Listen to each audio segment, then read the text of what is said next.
All right, y'all, what's up, man? Welcome to the podcast with Soul. The podcast with Soul, Stigmatism in My Soul, Gumby Publishing, Sean Xavier Gumby Jr., know myself, Sean Xavier Gumby Sr., wishes to slander, libel, or defame anybody in relation to this case that I'm posting this video about, which is the United States of America versus Dion Gatlin. This is the Franks hearing. Everything that I will be saying in this video will be coming straight from these actual court documents. This is public information. You can pull it down off of Pacer or different websites on the internet. So now, this is the last defense attorney cross-examining Tammy Cowins, right? This is Mr. Herman, right? This is Mr. Herman. So you're not gonna need, all you're gonna need, I'm gonna be coming from pages 221 to 250 in the Franks hearing, United States of America versus Dion Gatlin, Franks hearing dated October 17th, 2016. Now, what this particular defense attorney does right out of the gate is begins to attack the relationship, the sexual relationship between Tammy Cowins and Keith Cromer. And he snatches her soul right out of her body and just obliterates her credibility, right? And just pretty much gets her to confess on the stand, that she has lied to government agents and will lie. We're gonna get to that. So what my man is money. Shout out to Herman, man. Shout out, what's his name? What's my man's name? Hold on, y'all. Robert Herman out of St. Louis. Robert Herman out of St. Louis. He goes right from the gate. He tells her, the court tells her she's still under oath, right? And he goes right straight to her, differentiating a professional relationship versus a personal relationship or sexual relationship. And he compares and juxtaposes her relationship with Jack Harvey to the relationship with Keith Cromer. You understand? And I haven't, Jack Harvey testifies in this case, but I don't have that information. I would have to pull it down, and I'm not really interested. I don't even know if I'm interested in doing that. But what he's saying is the professional relationship you had with Jack Harvey, you didn't do that with Keith Cromer, right? And he starts asking her about when they first met. Now, this is the key.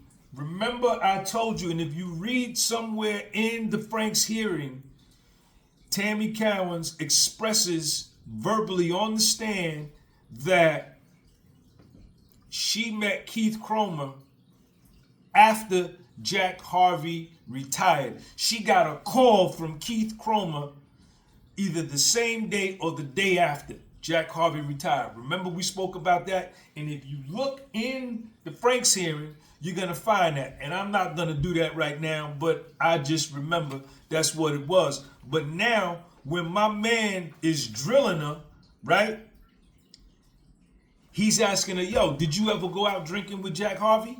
She was like, nah. Did you go to social events with Jack Harvey? No. And the reason you didn't do that is because that's prohibited by the agent's code of conduct. Isn't that right? And she says, I don't know their code of conduct, but I know that what you're saying is correct in regards to Jack Harvey. Now, he starts going on. Jack Harvey retired in July of 2011.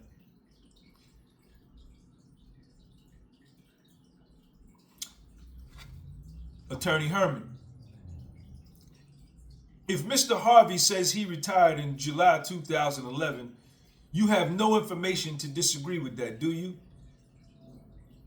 Tammy Cowins, that is correct. Herman, and you said that it was within days that you met Mr. Cromer. Remember we said that, and remember we read that? Tammy Cowins, no. I met Mr. Cromer previously before Mr. Harvey retired. So here, now she changing her whole joint. Boom, Herman come back. So this how he asked, so you met Mr. Cromer before Mr. Harvey retired? Tammy Cowins, well, you're saying, so now you met. No one has ever asked me when I met. Then the U.S. attorney objects. The judge makes him rephrase the question, but y'all know what it is. Mr. Herman comes back. All right. And I'm having, I don't know if my ears are blocked up, but I'm having, hold on, y'all, where's my other part at? But I'm having, it may be me. I'll talk louder. This is Tammy Cowins. So Herman comes back. So when did you first meet Mr. Cromer in relationship to Mr. Harvey's retirement? Tammy Cowins, I met Mr. Cromer one time prior to Mr. Harvey retiring at Jason's Deli with Mr. Harvey and I think another agent. So she recollects with clarity the deli, Jason's Deli, and she met Mr. Cromer earlier before Mr. Cromer. She met Mr. Cromer earlier before Jack Harvey retired.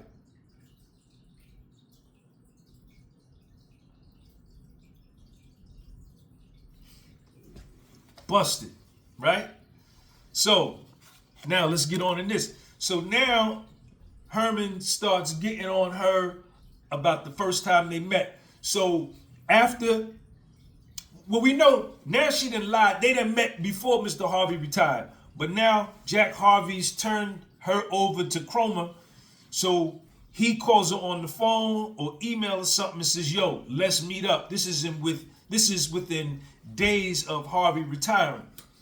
They meet out at Stonecrest Mall in Lithonia, Georgia. I used to live in Atlanta. This is off of I-20 out there in Lithonia. For those of y'all that live in Atlanta, you know exactly what I'm talking about. So they meet out at the Stonecrest Mall.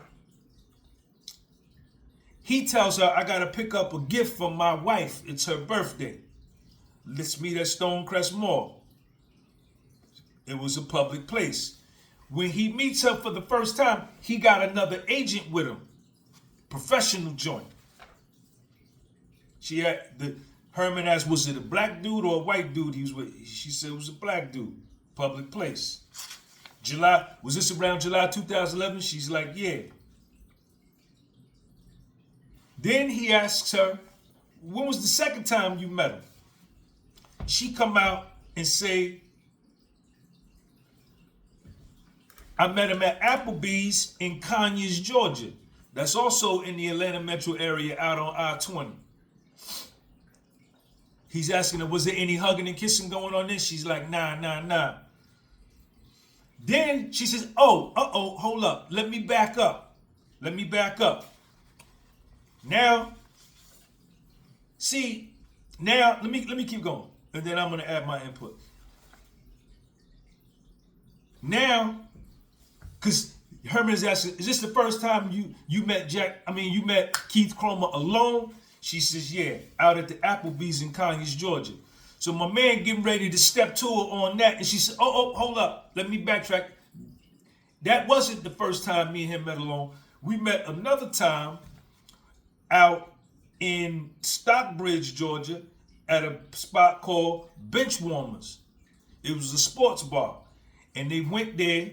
He asked her to come down. He asked her to come down, but he ain't got no agents with him this time. He by himself with some of his homeboys from college, right? So really they meeting alone. So he trying to pin it down, Herman trying to pin it down on what date, what's the date? What is this? August, July, she, I don't know, I can't remember dates. And then she says, that was the first time me and him met alone. And then the time we met at Applebee's was the second time me and him met alone with no agent, which is against the code of conduct of DEA agents, right? I guess, I don't know, I ain't no DEA agent, but I guess every time they meet with a confidential source or an informant, they have to have another agent with them. Anybody that's familiar with that, please put that in the comment section if that's true. So, it's a sad story, man. This whole case is a sad story, man. Everybody lost. Everybody in this case lost. But let's get back to what we're talking about. So he calls her up and says, yo, I need to talk to you, man. You know, he was down. He was, you know what I'm saying? He wasn't right and exact. He was depressed. And she's asking, like, well, what's the matter? What's wrong? His 12-year-old son, Keith Cromer's 12-year-old son, just died from cancer. And his wife is having an affair, and he found out.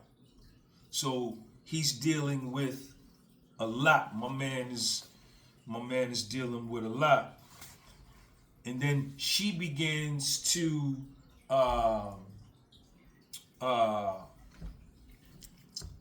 open up and get intimate with her personal life about her husband having been killed in a car accident. You know, so not sure if he already knew, but you know, now the intimacy is forming according to this paperwork. Now I don't know if she lied and they had been with each other 5-6 years ago. I don't know, because this girl is a liar, right? Now, he's found out his wife is having an affair. His son just died from cancer at 12 years old. And he's telling her about that. So now it's no longer professional, right? And Herman is on her. Herman don't care nothing about it. Herman working purely off the left cerebral cortex, the left brain, the analytical side, no emotion. He on her top. You know what I'm saying? What's the date? She's like resisting to tell him a date because Herman is trying to establish when they started having sex and how soon. Her thing is, she tries to be like she one of them women, you know what I'm saying, that make a nigga wait on the kitty cat. You understand what I'm saying? That she's like, she has some type of principles and standards, you know what I'm saying? But anyway, then she says, my man, Herman is like, give me a date. What's the date? She says, I'm not resisting, but I just want to be truthful. This is what she says, right? He says, I understand. Tammy Cowins. So you're asking me to give you an approximation of something I can't do. I can't tell you how it transpired, but you're asking me dates, and I can't lie and tell you something I don't know, right? So he starts talking about that, right? And they meet up again, and they meet at Applebee's again, right? After they meet at the Benchwarmers joint, and after they meet at Applebee's, they meet at the Applebee's again. And at this point, she says she has a martini. She has a drink. Is this it? Is this the one? No. No, this ain't it. Bad information. So, Attorney Herman is asking her, yo, when you met him out at Stonecrest Mall, did you discuss drug transactions? She said no.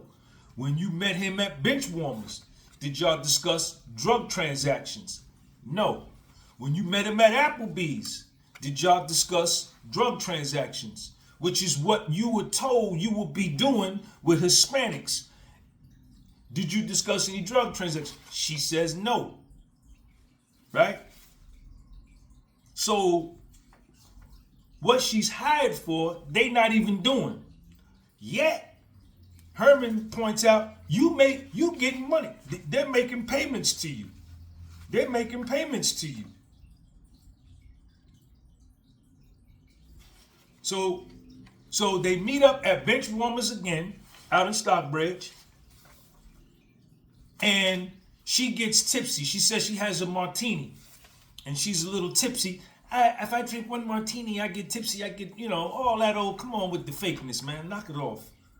So she's supposedly tipsy from one martini, and she has to drive home to her crib, and Keith Cromer's telling her, I'm going to follow you to make sure you get home all right. She like, nah, it's cool, I'm good. He like, nah, I'm going to follow you. She like, no, I'm good. So she's sitting in her driver's seat. He get in the passenger seat. He bend over, he reach over, grab her, and kiss her. And this is supposedly the first time that they kiss. And they don't they don't discuss no business transaction, right? And, now this is, Herman is saying, this ain't no business. You ain't no DEA informant in the sense of you're trying to nab Hispanics or anybody else for that matter, right?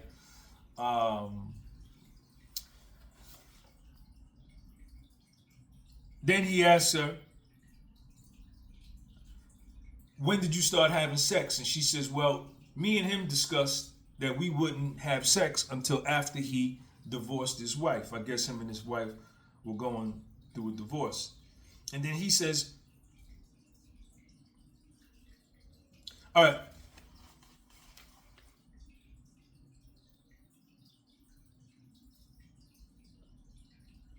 He asks her, like, when did you have sex with him? She says, did you have sex with him? No, I wouldn't really say soon thereafter because we agreed not to have sex until he divorced his wife.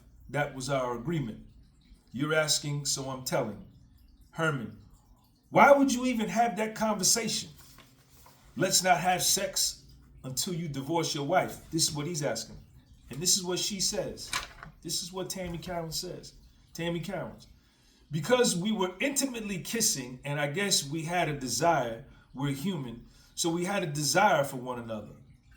That's, keep in mind, I had not been sexually active until Terry White. So I had not had sexual intercourse for quite some time. And I have been celibate since Keith Cromer. So if that answers your question, we are human, we have physical needs, so we both had a desire, but we chose not to go there to answer your question. So she brings Terry White back up. That nobody had hit it since Terry White. All right? This is in the paperwork. This is the court documents, right? So let's keep going. Y'all make sure y'all follow me on my Instagram too, man. My Instagram page is The Podcast with Soul. And I want to thank all my new subscribers and welcome to the channel. I'm glad y'all like the videos. Y'all been telling me you like what I'm putting out, so I'm glad you do. Now, check me out. Jack Harvey turns her over to Keith Cromer in July 2011 August, September, October, November. November, Thanksgiving, Keith Cromer is at her house. They spend Thanksgiving together.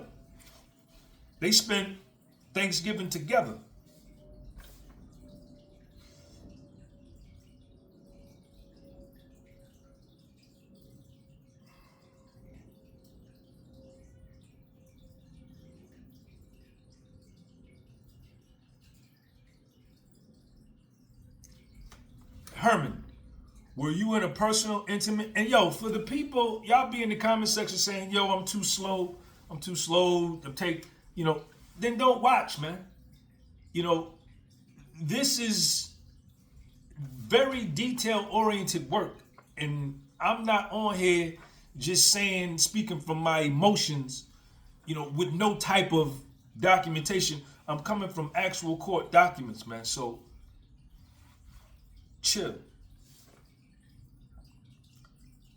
So, were you in a personal, intimate, touching relationship prior to Thanksgiving? The judge asked, of what year? Tammy Cowins. Thanksgiving of what year? Herman. 2011. Tammy Cowins. I guess I was. I can't say the date. We were in an intimate relationship. We were definitely in a sexual, intimate relationship prior to Thanksgiving. No. He says, prior to Thanksgiving? Tammy Cowins. Of 2011? We didn't establish that. Herman. Correct. He's trying to be patient with her. Tammy Cowins. Prior to Thanksgiving of 2011? I can't say that. I think maybe we were not sexually active at that time. Don't hold me to it, because I remember he spent Thanksgiving with me, and I don't think at that time we were sexually active. Herman. Well, and here's the point. Sexually active, I don't mean having intercourse. I mean, was there physical intimacy prior to that time? Tammy Cowins. He was at my house on Thanksgiving. I think we were probably kissing at that time. All right. I know we spent Thanksgiving together. The point is, you started receiving. I know we spent Thanksgiving together. And then this is Herman. The point is, you started receiving payments, regular monthly payments, beginning around Thanksgiving. Tammy Cowins. Right. Bob Herman. Of 2011? Tammy Cowins. That could be so. Whatever the date you have on the monetary money is correct. So she's receiving money, payment, as a government informant, but not doing the government work she was expressly told she would be doing. So what is she being compensated for? Keep that on your forefront of your brain. Tammy Cowins. Let me just say this to clarify something. The money started way before me and Keith Cromer started an intimate relationship, just for the record. The money started way before an intimate relationship between Keith Cromer and myself. I don't know the dates, but I do know that. Herman, let me give you an opportunity to clarify something. Mr. Hogue, the U.S. attorney, asked you whether you were ever asked by any government agent to lie about a fact, or whether you did lie to any government agent about a fact. And I believe you told them you did not. Is that correct? Tammy Cowins. To my knowledge, I have not. Herman. All right. You need an opportunity to think about that statement and correct it? Herman is on her. Tammy Cowins. Have I lied to a government official about a fact? She asked like a rhetorical question, like to the air. You know how we do that? Bob Herman. Yes. Tammy Cowins. None to my knowledge. Bob Herman. All right. Do you recall being interviewed by the Office of Inspector General, don't you? And Bob Herman goes into her interview with an employee at the Office of Inspector General, a Miss Perez, where they're asking her, The Office of Inspector General is another federal agency. They ain't playing the radio. They not playing no games. They want to know what's up. And they're asking her, they know everything. They got it all here. I'm on page 246 of 271. You can read this. Now,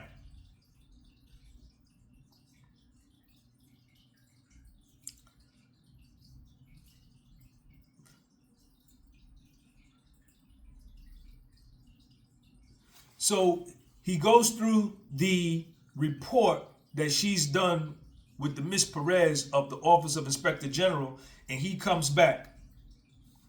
He reads the whole thing, and she says, I'm not disputing any of that. I'm missing your point. I'm sorry. This is what she tells Herman. He says, so did you lie? Tammy Cowens, no, I didn't lie. Herman, well, Tammy Cowens, how did I lie? Q, let's go on and read the transcript and see what you said. Now, this is what Herman says. We'll get there. So read with me and make sure I'm reading this correctly. I had to meet with 2 men one night, and the men said that they had this checklist. Okay, do you meet with agents outside? But he told me, he said, you tell them no because of my, this is Keith Cromer telling her. But he told me, he said, you tell them no because of my title. You can't tell them that. That's our personal business, but they can't know because I'm a manager, because I'm over the whole. But see, I thought Keith was over the whole department, so I'm thinking by his title, he's not supposed to really know.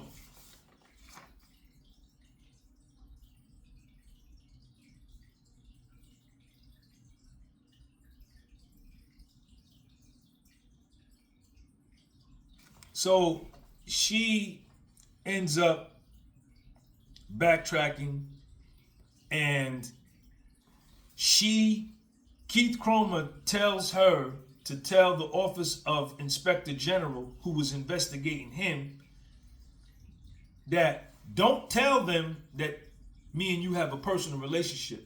Lie. And she does. So let's figure this out. This is Herman. What is it exactly that he told you to do? He told you you had to lie about a fact, didn't he? And Tammy Cowens, well, I guess you could technically say that. So I recant. I did as you quote unquote, as you say. I guess that would be a lie. So I apologize. Herman, so when agents came investigating where there was a personal prohibited relationship between you and Cromer, you lied. Tammy Cowens, I guess if you want to say that, yes, sir, I did.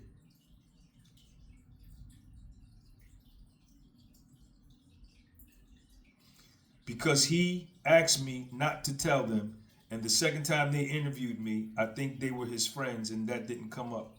And then Herman goes, so if a government agent told you to lie about something, you would go ahead and follow those instructions.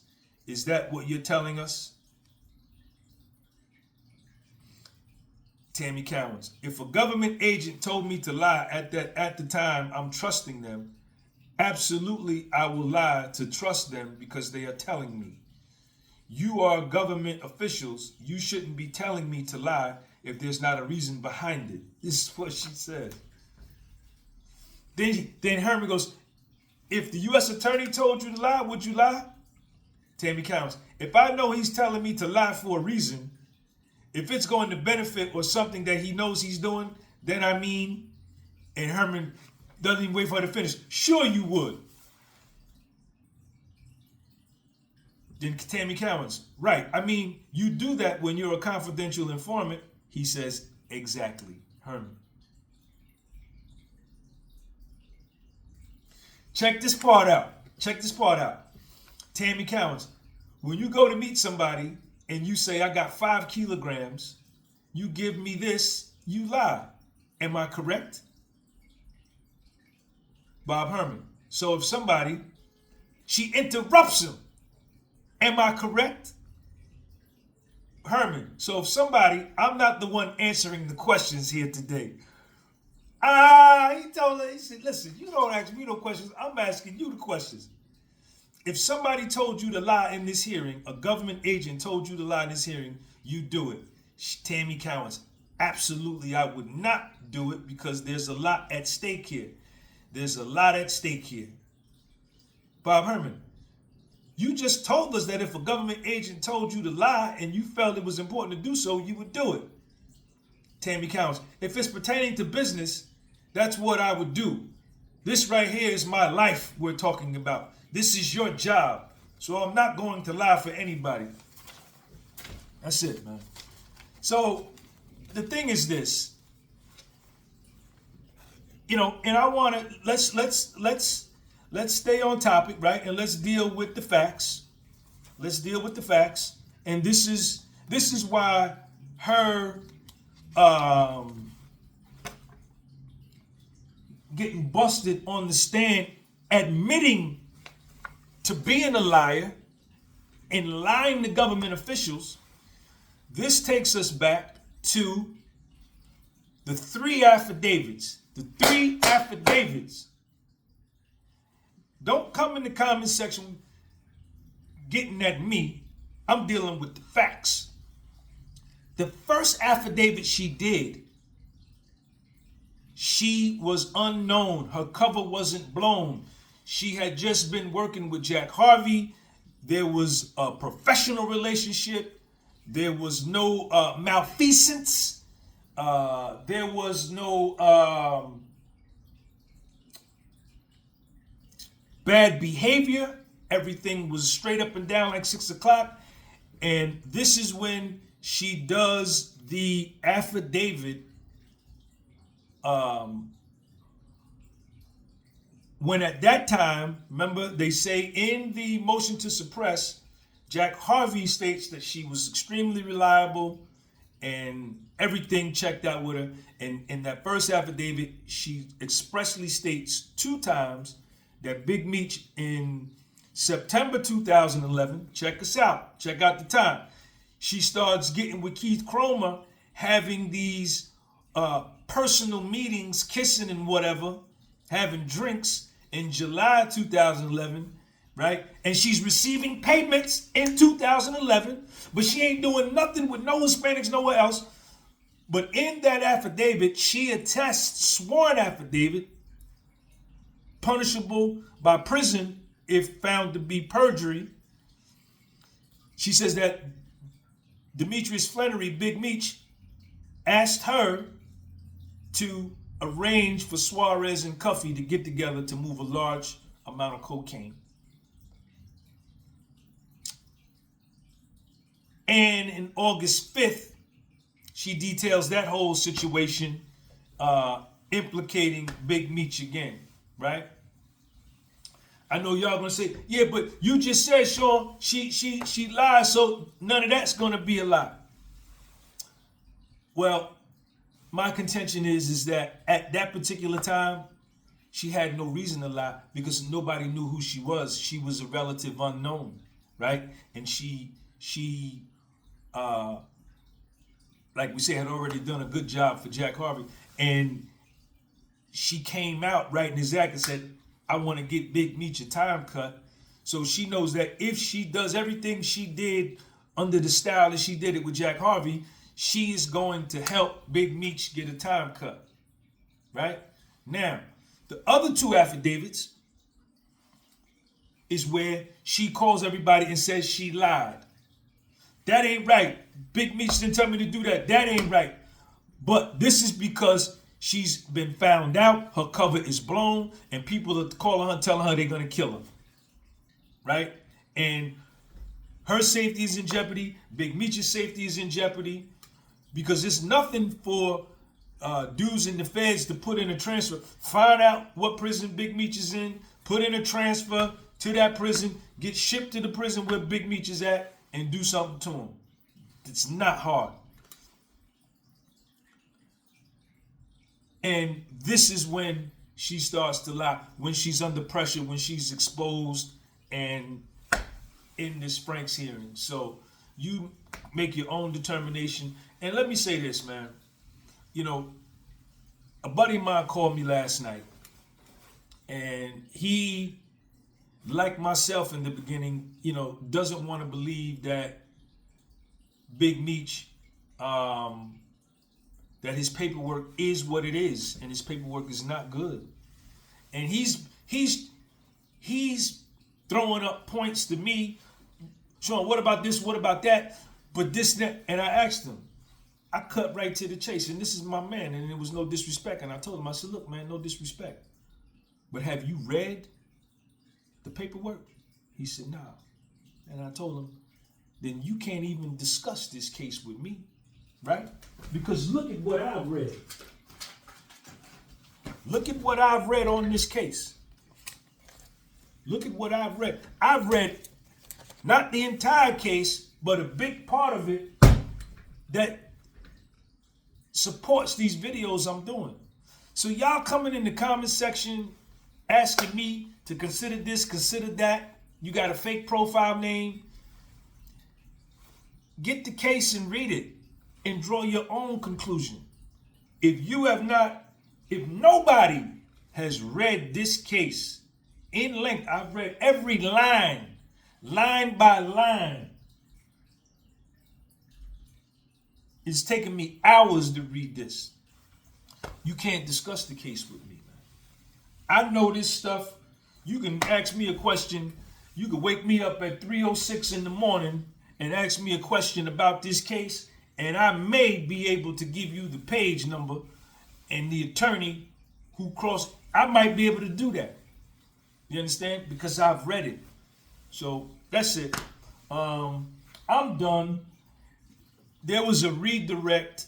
The redirect talked about, you know, Tammy's cover being blown and her protection and all of that. So I'm not going to really get into all of that because we talked about that. So that concludes my analysis of this case. Some people have sent me some more information. I may come up with some more videos, and I may do like a summation on my conclusion of what I think the whole thing is. But for the day, I'm done. Y'all have a good day. Sean G. Peace.